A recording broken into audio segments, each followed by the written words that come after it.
What's up, everyone? Some guy here with another Alliance War video. Season 25, War number 3. We are versing against SHBR. As you can see, I brought my OP Protect team here. Joe Fixit for his insane regen and buffs, and the champion for his awesome unstoppable ability to get the intercepts and his regen, and of course Groot group. Obviously, you can see they have placed no defenders on their map 3 or map 2, or Battle Group 3 and Battle Group 2. Battle Group 1 was lucky to get some scatters of 2 stars, ranging to some 6 stars even. But yeah, as you can see, this is a Shell Alliance, I believe. These are some of the other attackers that our Alliance, our Battle Group brought. I believe, yeah, as you can see, they were Plat 1 last season.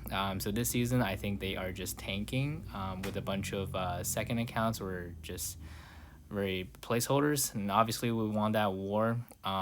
It wasn't even close. I don't even think that, yeah, they didn't even finish the battle group clears or take down any bosses. Someone in Battle Group 1 did manage to kamikaze and give up 1 kill on their defender. But yeah, moving on to war number 4 for season 25. It was off to a very scary start. At the beginning of the war, I started recording. However, in the middle of recording, I ran out of storage and space. So the recording failed screen and message did pop up in the middle of me quaking a Nick Fury on power snack and backup recovery, and it totally threw me off guard because I was in the middle of quaking and he was in the middle of his combos, and the screen popped up, or the message popped up, and it just auto paused my screen. I was there for a good minute or so, just wasn't sure what to do, if I should continue or what. Obviously, I had to continue because I didn't want to give up a death. But I was very scared that after I press resume, I might not be able to catch myself and just eat a combo to the face and basically die from it. Luckily, I was able to catch myself, very fortunate, and able to finish the fight. As you can see, it was a very close fight, going down to about close to almost 4 minute or something. But yeah, I was pretty boosted. I had some plus 30 boost, plus 30 green boost, and some attack boost as well. Luckily, I was able to solo the fight without any trouble. The only thing was it was very close to timing out, just because I was on the pause screen for a good minute or so. Or no, I was on the pause screen for about a good 10 seconds or so. But even without pausing the screen, I was cutting down pretty close to the fight time. So I think once rank 4s becomes available, Quake might not be a good option, especially against class disadvantage. And prior to this fight, my path was just basically Dark Hawk on the first node, which was ebb and flow knockdown. I basically used Quake for it, just knock him down while he's stunned and concussed to shut down the protection, and from there on, it's just a very easy quick and shake fight. Done it many times. And the next fight was a Mo-Man, actually, on an ebb and flow knockdown and heavy hitter.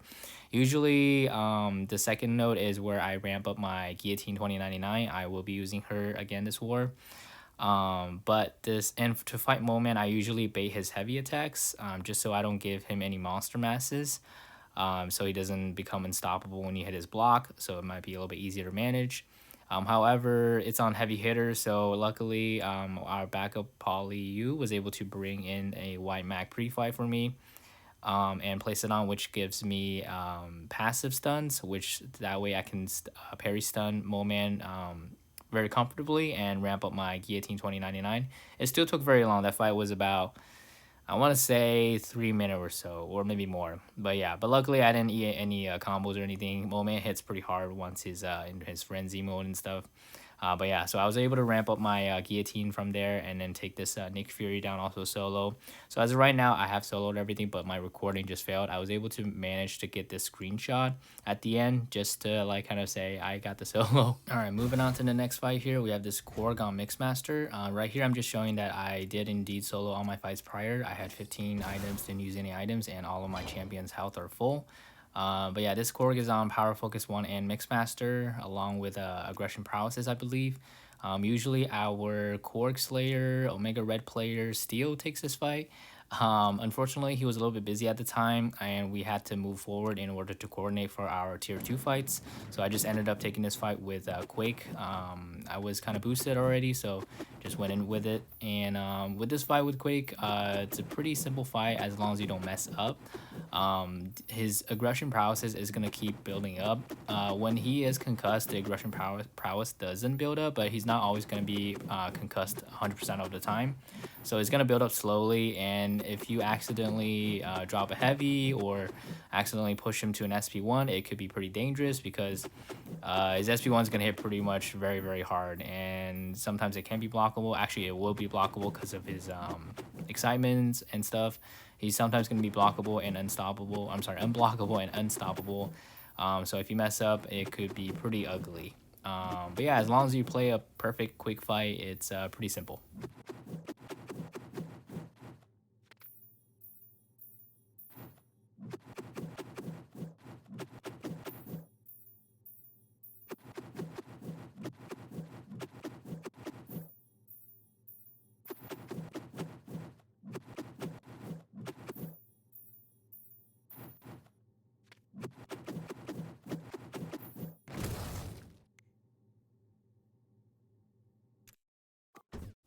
All right, moving to our path here, we have this Rhino, a 6-star rank 2 Rhino on Ebb and Flow Intercept and Sadist. I used to use Quake against him, but I found out that Nick Fury does a very good job as well. You can pretty much ignore Sadist. It doesn't do that much damage back or block damage. You just have to remember he becomes unblockable and unstoppable. Well, he becomes unstoppable almost every time he dashes his medium attacks, and sometimes he'll become unblockable. The chances of him becoming unblockable are a little bit higher against the smaller the champ. I don't know what happened there. Oh yeah, I do know what happened there. I thought my parry stun was long enough for me to do a medium and heavy. But yeah, this is not quest or anything. This is war. The defenders do have masteries, so he probably have limber or some sort. So I was not able to chain my heavy after my medium attack. I was lucky that I didn't get punished over there. I think I do make a mistake in this fight, I believe, that comes up later, and it's gonna cost me like a couple potions, annoyingly. But yeah, as long as you don't basically... Oh, I was also trying to only parry him when I'm close to him so that he won't trigger unblockable. That's one tip against fighting Rhino. Oh, right here, that's what happened. I don't know what happened. I think sometimes something just didn't register. I didn't register the parry or the dex. I was just standing there and took a SP1 to the face, and yeah, but luckily I don't think it crit, or even if it did, it didn't hit that hard. I was not boosted. I was only health. I was only potion. I'm sorry. I was only boosted with health, just because I didn't want to trigger any protect. This node already has protection, and if I trigger another protect, it's gonna be about like 90% reduced damage, and I would have to intercept him, and obviously I won't be able to intercept him without getting hit, basically. Because he'll become unstoppable. However, I think sometimes if you get lucky with Nick Fury's SP1 and puts the Disorienting debuff on Rhino, his unstoppable sometimes may not trigger, but it's very RNG based. I don't want to risk it, so I didn't use any attack boost, only health boost to make sure my health is staying healthy. I was a little bit worried that the assassin, when I get to the assassin range, I might trigger protection, but I think if I don't use like an SP2 or a heavy attack, I should be fine. And the fight was over. Not the cleanest fight, but I will take it. And got some low energy help and taxing going on here. Got to Abomination, Ebb and Flow Intercept, and Redouble Determination. Very common placement for him on this node. This is where I just...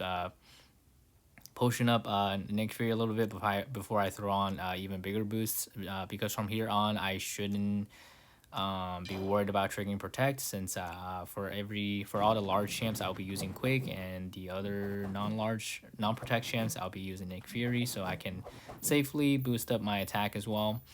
This is a very simple Quake fight. Most Quake fights are very simple. You just gotta play perfectly. You can't Quake and Bake though. You can't heavy parry just because upon contact he has a chance to place a poison debuff on you.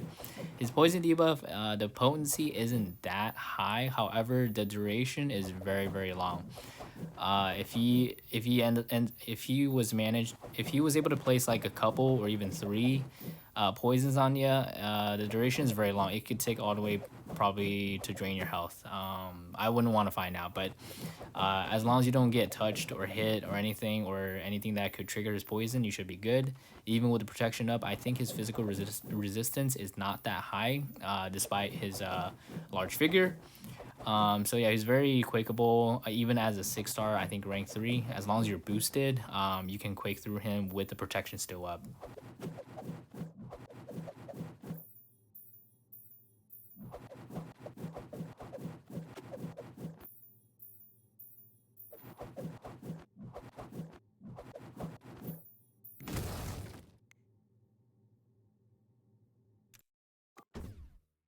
Alright, the next fight we have here is Thing on Readable Determination and Ebb and Flow Intercept and Crumbling Armor.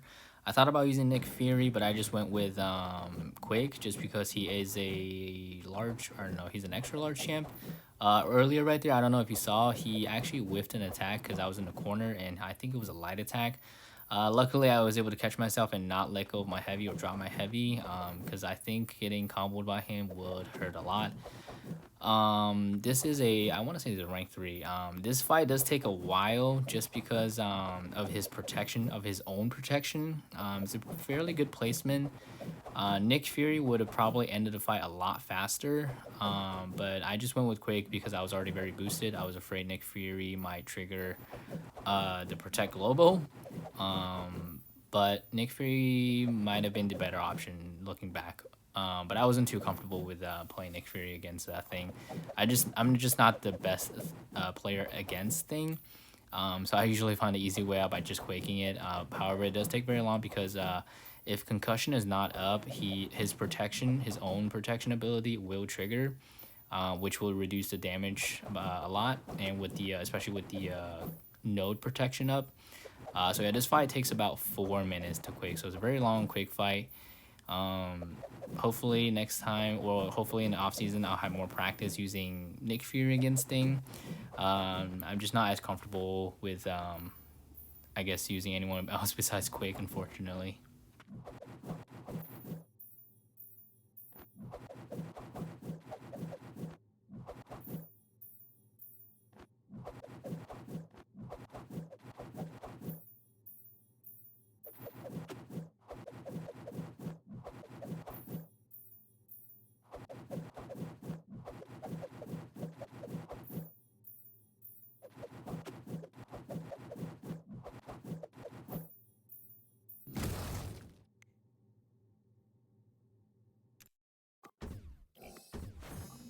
Alright, moving on to the mini boss island here. We have a man thing on recovery and vigorous assault. Is a rank 3 man thing, so he's pretty beefy. I think before Sasquatch, he was like he's probably on par with Sasquatch's health pool. Man thing has a huge health pool, so I think usually Steel takes this fight with his R.E.A. His R.E.A. hits mad hard, especially with full suicides and everything. And his R.E.A. is a pretty good option against this fight as well. You just have to watch out for his regen and when he becomes unblockable and stuff. It's a very easy Quake fight. I was already very boosted, so I just took this fight. Yeah, you just don't get hit, and I guess his armor break or poison won't apply to you as long as you don't get touched. Very simple, quick and shake fight.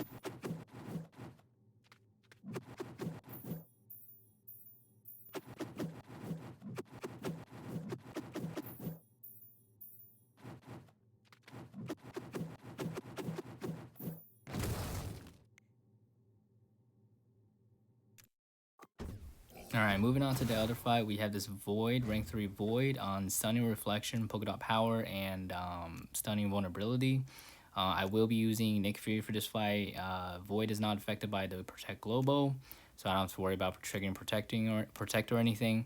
This fight I was most worried about just because I don't consider myself the best Void killer. But Nick Fury makes this fight.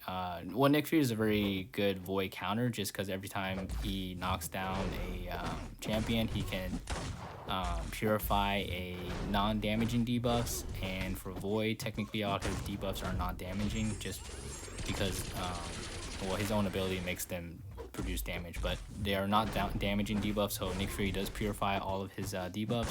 However, for this fight, it's a little bit harder to, I guess, use a heavy to purify debuffs, so you do have to kind of look out for, well, you do have to time your combos with his debuff timer to make sure. So right there I was too early. I was early, so the debuff did get on me, but I was able to use my SP2 to knock it out. I was very lucky the SP2 didn't trigger stun because it would have reflected back to me. It used to not. It used to that the interaction used to be like Nick Fury gets the stun reflected to him, but because he knocks down the champ, the stun debuff kind of gets purified, so he comes out of the stun right before the opponent even gets a chance to get up from it. So it was very safe to throw Nick Fury's SP2 on stunning reflection, but not anymore. I tested it out, I think, a couple of seasons ago, and Nick Fury did get stunned and stayed stunned for some reason. But so yeah, that fight went pretty well. I did heal him up just to make sure I don't get too dangerous into my second life or anything. I would have been fine if I get to my second life. It might have been even easier if I used my unblockable, but I didn't want to risk it. But going to this fight, I was lucky enough to get the white mag pre-fight on him, which makes this fight even easier. I'm just going to be doing parry heavy, or sorry, parry medium heavies. Since the white mag pre-fight, the stun becomes a passive stun. Any limber basically won't affect the stun duration, so I'm safely able to do my rotation here. And upon M.O.D.O.K's auto block, Nick Fury will place a bleed on him as well, so that just basically stacks up more bleed. So yeah, I was able to get like 3 internal bleeds here. Right there I got kind of lucky that I whiffed the attack and he didn't punish me, but very easy Nick Fury fight. Right here I just messed up on my SP2. Luckily I had time and distance. Luckily I had enough distance to dash back. I think I did trigger well, this is the next day, so my boost fell off. So this fight I only had the health boost. I didn't boost up, I didn't use any attack boosts. The white mag pre-fight does have attack boost built in pretty much. I think I do end up triggering protect on my SP2 coming up shortly, but luckily I was able to get the intercept in right away, and plus he's pretty much almost dead by then. He is in the assassin zone. I think I just bait out this SP1 and then just go for a intercept, and luckily get the intercept, and he's pretty much almost dead. Even if I didn't get the intercept, he probably would have dropped regardless. Alright, and finally at the Apocalypse boss, another day, another rank 3 Apocalypse. And I still don't have a 6-star guillotine. My guillotine is ramped up from my tier 1 path 5 Mo-Man fight. Unfortunately it did not get recorded, but it would have been a very boring fight anyway. The ramp up 5 is usually pretty boring. Just like my other Apocalypse boss fights, I just go in with guillotine and use her light intercepts. Her light attack reach is very, very far. So you're able to safely intercept with her light attack for the most part, and basically just fully dex his SP2 and then go in and punish and just turtle up whenever he has a bar of power, so he doesn't use it. I do mess up in this fight. This is probably one of my worst Apocalypse fight, just because I mistimed the my combos. So I hit my combos in too early, so it was still from the previous combo, so it ended my combo short. I basically oh wait, no, that's not what happened, I'm sorry. Basically I make some very risky intercepts here in this fight. Yeah, I thought my combo was gonna be able to push him to an SP2, but it was just very short of it. So he did throw the SP1. I didn't want to risk it, so I just took it on a block. And I had a good amount of health, so I wasn't too worried. Plus, I have like pretty much double armor, so it shouldn't hurt too bad on the block. But yeah, I think this is the only SP1 that he throws. All my other SP2 bait worked out. But yeah, very simple fight for guillotine. As long as you turtle up and push him to SP2. Personally, I feel more comfortable fully dexing his SP2 than his SP1s. I did practice dexing his SP1, but I don't know. On a good day, I can get it most of the time. On a bad day, one SP1 mess up could get you in very big trouble in war. Yeah, I do a lot of risky intercepts here. I don't know why. I was kind of rushing a little bit just because I didn't have too much time to during the day, just because I was a little bit busy, and I was kind of holding up some players from past 7 and 8. Or sorry, past 7, 8, and 9, just because they were waiting for me to take down the global. So yeah, I was a little bit rushed, which is not good. I shouldn't rush boss fights, but I got a solo, so it's okay.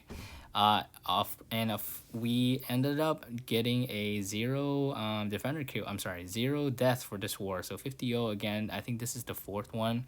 Technically the 5th one if you do count the last war, the last no defender war. It is a season war, but yeah, we did end up taking the win for this war. So props to everyone, and we did end up getting into tier 1 after this war.